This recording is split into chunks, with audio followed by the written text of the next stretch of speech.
The night was quiet, the kind of stillness that settled over the road like a heavy blanket, broken only by the occasional hum of passing streetlights.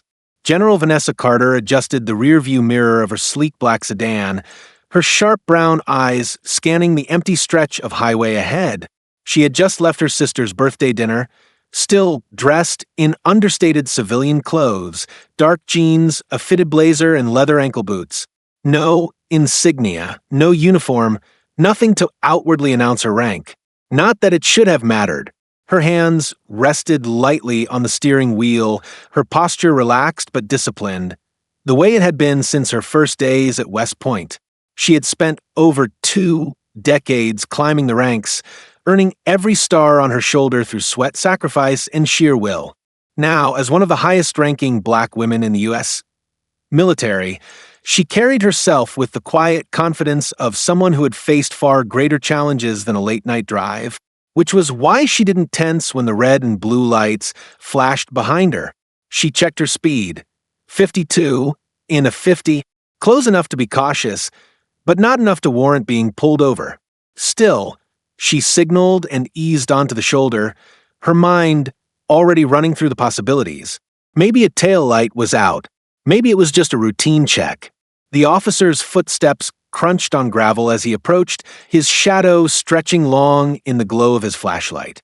She rolled down her window, the cool night air brushing her face. License and registration, the cop barked, his voice rough with authority. No greeting, no explanation. Vanessa kept her tone even. "Is there a problem, officer?"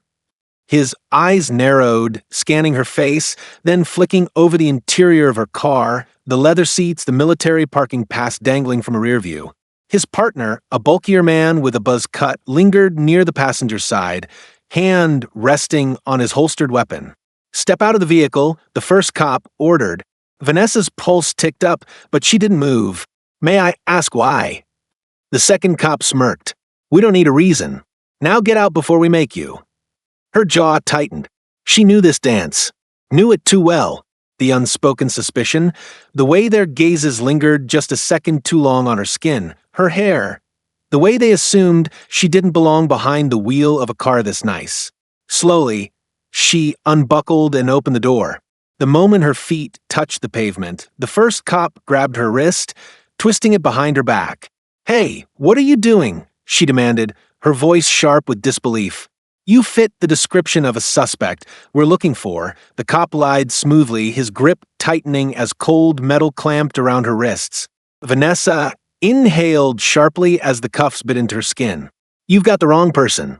I'm a general in the United States Army." The second cop let out a derisive snort. "Yeah, and I'm the damn president." They shoved her toward the squad car, ignoring her protests. The first cop leaned in, his breath hot against her ear. "Save the stories for the station, sweetheart."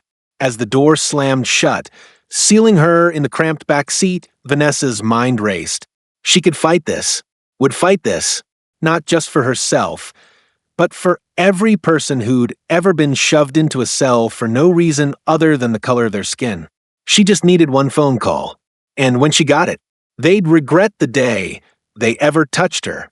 The squad car reeked of sweat and stale coffee, the vinyl seat sticky against Vanessa's skin as the officers sped toward the station. Through the metal grate separating her from the front, she could hear their muffled laughter, jokes about her delusional claim of being a general, crude remarks about uppity black women who didn't know their place. Her fingers curled into fists, the cuffs digging into her wrists, but she forced her breathing steady. Panic wouldn't help her now. Strategy would. The station was a fluorescent-lit nightmare, buzzing with the low murmur of overnight processing. Cops glanced up as she was marched inside, some with indifference, others with barely hidden amusement. The booking officer, a tired-looking man with a thinning hairline, barely glanced at her before sliding a clipboard across the counter. "Name?" "General Vanessa Carter," she said, her voice cutting through the room like a blade. The officer paused, finally looking up. His eyes flicked over her civilian clothes, her restrained hands, then back to her face. "You're serious?" Before she could answer Riggs, the cop who'd cuffed her, snorted. She's got a whole fantasy life going on. Just book her. Vanessa locked eyes with the booking officer. I have the right to a phone call. Hooper, the other cop, smirked. Sure you do. After processing. No. Now. Her tone left no room for argument. Something in her voice must have registered, because the booking officer hesitated, then sighed and jerked his head toward a wall-mounted phone. Make it quick. The cuffs stayed on as she was led to the phone, the officers hovering close enough to listen. She dialed from memory a number few people knew, one that bypassed all the usual Pentagon switchboards. 2 rings. Then, General Whitaker's office. This is General Vanessa Carter, she said, loud enough for the cops to hear. I've been unlawfully detained by local police. I need immediate assistance.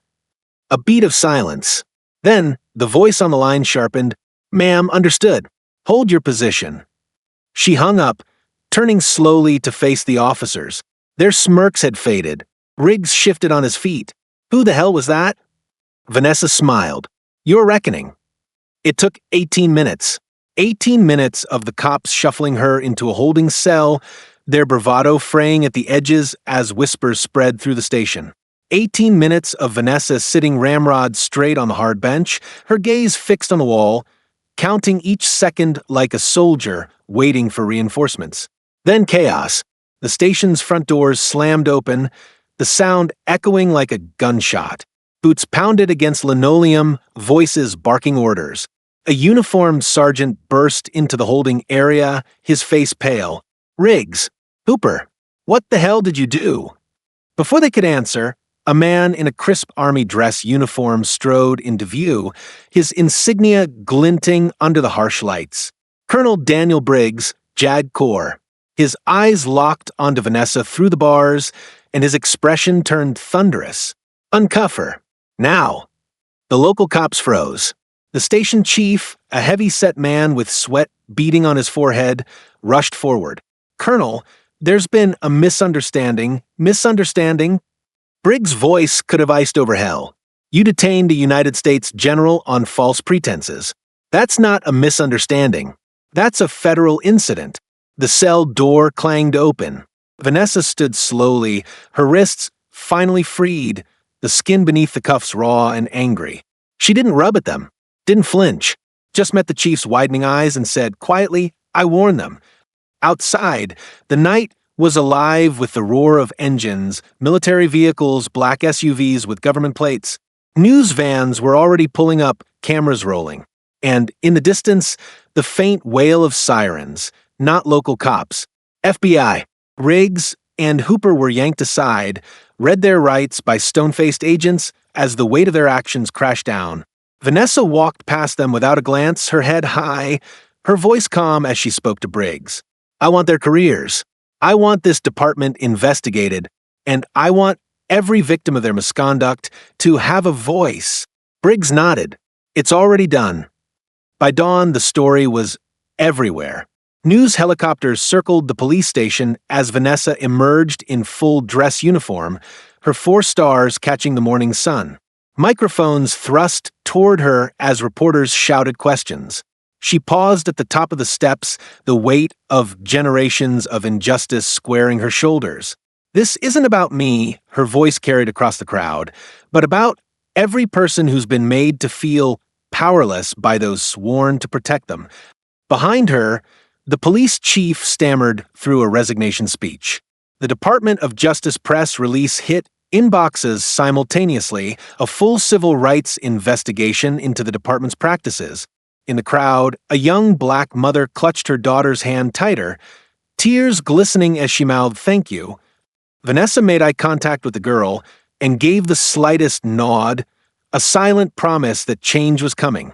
The courtroom buzzed as the Bodycam footage played, Vanessa's calm dignity contrasting with the officer's sneering brutality.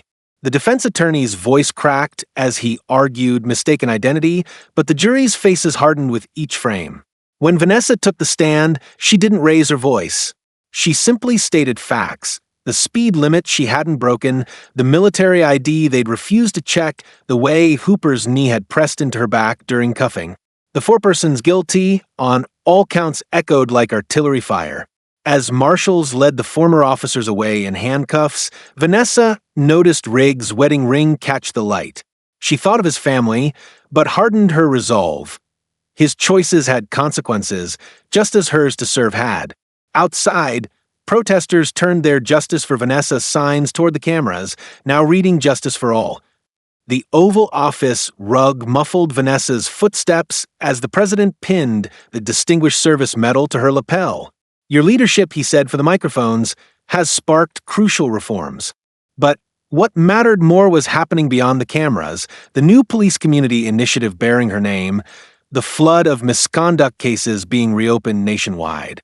That evening, back in her hometown, Vanessa knelt to eye level with a gap-toothed girl at the community center. "You really arrested the bad cops?" the child whispered. Vanessa smoothed the girl's braids. "No, baby. We all did together."